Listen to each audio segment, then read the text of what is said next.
Pension మర్చిపోయినా కదా. ఇది పడదు కావాల్సింది నీకు అంతసేపు రోజు అక్కర్లేందుకు చేసిన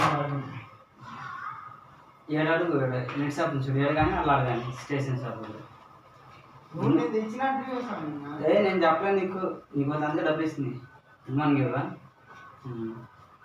లాస్ట్ క్లాస్లో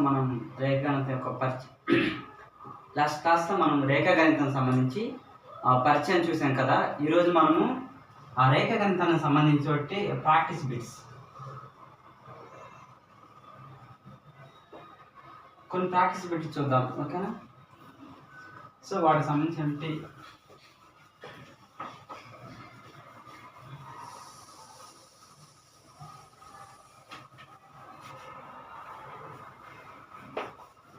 సో